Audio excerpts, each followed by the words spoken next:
Good day, CTU Acers. CTU AC Flex, CTU Acer is a responsible and respectful learner. I would like to present today the etiquette in the digital world. CTU Acers are considered to be digital natives, but with this particular role, we also have our responsibility and obligations to be responsible netizens.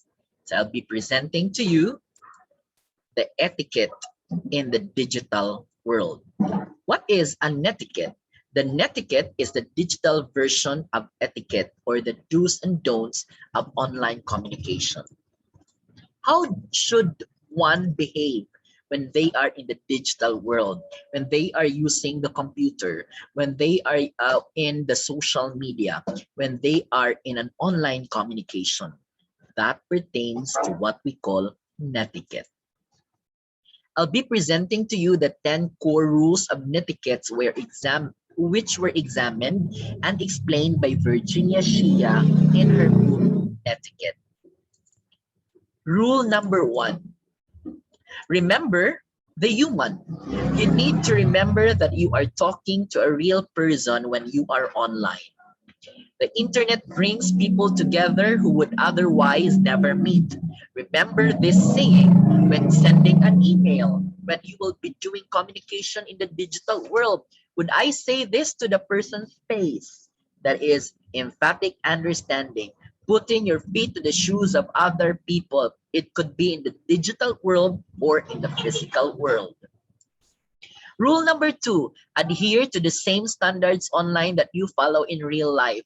We have the University Student Handbook 2015 Revised Edition, but you can also apply that in the digital world. You need to behave the same way online that you do in the real life. You need to remember that you can get caught doing things you should not be doing online, just like you can in real life. That is what we call integrity. Doing good things even though no one is watching you. You are still talking to a real person with feelings, but it's in the virtual world. Adhere to the same standards online that you follow in real life. Rule number 3, know where you are in cyberspace. Always take a look around when you enter a new domain, when surfing the web. Get a sense of what the discussion group is about before you join it. Okay, in entering the Zoom, in entering the Google Meet or whatever video conferencing platform, you have to observe and then understand the topic or the content before speaking up. Okay, and observe things around, virtual or physical. Rule number 4, respect other people's time and bandwidth. Remember, people have other things to do besides read your email. You are not the center of the world. Keep your posts and emails to a minimum by saying what you want to say. Remember, everyone won't answer your questions. Okay, so there might be queries in the official messenger of your teacher in that particular subject, but please wait for the teacher to respond, because these teachers are not only handling your own section, but they are handling 2, 3, 4, 5, 6 or more sections or classes for that entire week. So just wait patiently, because later on they will be responding to your queries or questions. Respect other people's time and bandwidth. Rule number 5, make yourself look good online.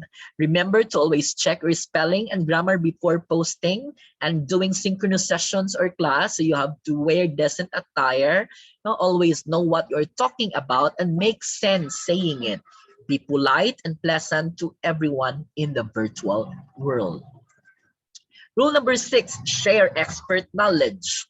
Ask questions online if you don't know the answer. Share what you know online. If there are classmates or friends who are encountering difficulty in that particular platform, then share your expertise, help them, facilitate them to do that particular thing. Like for example, for enrollment concerns, for admission concerns, for instruction concerns, or for complying requirements. no, for joining Zoom or Google Meet or software applications, no, or whatever platforms in the digital world. Post the answers to your questions online because someone may have the same question you do. So that is why we do not just PM the teacher, but have that in the group chat or messenger. May, asking questions, maybe that question may also be the same question with your classmates.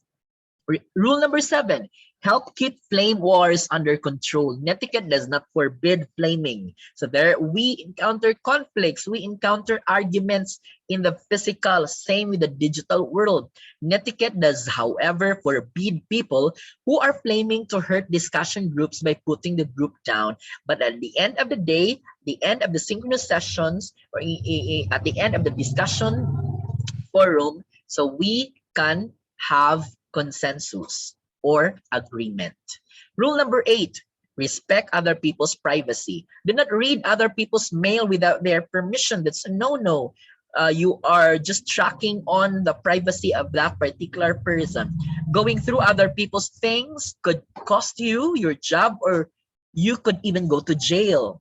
Not respecting other people's privacy is a bad netiquette. Rule number 9, don't abuse your power. Do not take advantage of other people just because you have more knowledge or power than them, like hacking. Treat others as you would want them to treat you if the roles were reversed. Again, it's empathy. You understand by putting your feet to the shoes of other people. Rule number 10, be forgiving of other people's mistakes. Do not point out mistakes to people online. Remember that you were once the new kid or neophyte on the block. You still need to have good manners even though you are online and cannot see the person face to face. Na, usual, no, dali na kaayo to give bad comments, to give negative feedback because you are not there physically. But be forgiving of other people's mistakes. We all get mistakes, but we can help one another to correct them, not to have not to shame them, not to publicize their mistakes, but we can facilitate to correct their mistakes altogether. What are the email etiquettes? There are etiquette rules for email messages also. They are as follows. You check your email daily. Your teacher may be sending your email or your classmates. So because we are already using the online teaching learning approach, or we are using utagogical approach or self-directed learning aided with technology. So from time to time, you check your email. Delete unwanted messages. Keep messages in your box to a minimum. Mail messages can be downloaded and saved for future references. Never assume that your email can be read by no one but yourself. Remember, there are always be lurking around online. So what are the 10 commandments of computer ethics? Flexible learning is the new norm. So we are using our computer, our laptop, or we are always present in the digital world. But what are these computer ethics? Commandment. 10 commandments taken from the user guidelines and netiquette by Arlene Rinalde. The 10 commandments are as follows. Commandment number 1, thou shalt not use computer to harm people. Commandment number 2, thou shalt not interfere with other people's work. Commandment number 3, thou shalt not snoop around other people's files. Commandment number 4, thou shalt not use a computer to steal. Commandment number 5, thou shalt not use a computer to bear false witness. Commandment number 6, thou shalt not use or copy software. Commandment number 7, thou shalt not use other people's computer resources. Commandment number 8, thou shalt not appropriate other people's intellectual output. Commandment number 9, thou shalt not think about the social consequences of the program you write. And lastly, commandment number 10, thou shalt use a computer in ways that show consideration and respect.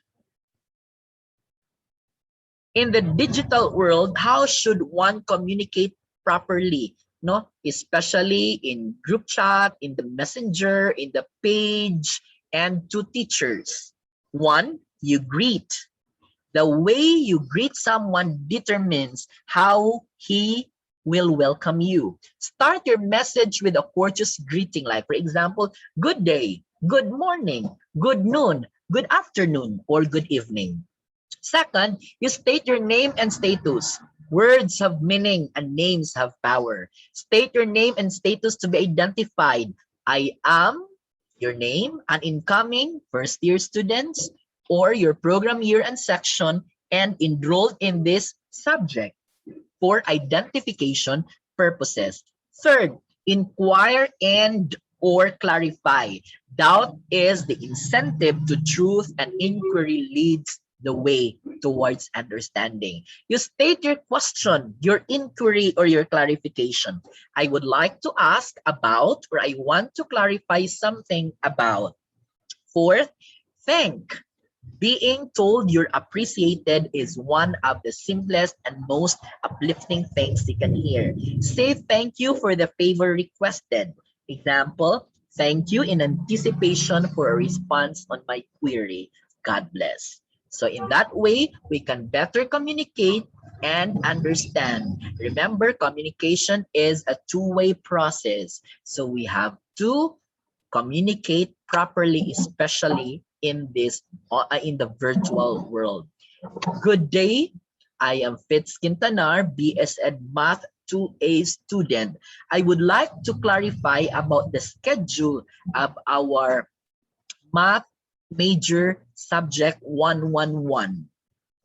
Thank you for an anticipation for the response on this particular query. God bless to you, Dr. Dayaganon. So that is an example of how we can communicate properly in a virtual format to group chat, page, group, and to our dear teachers.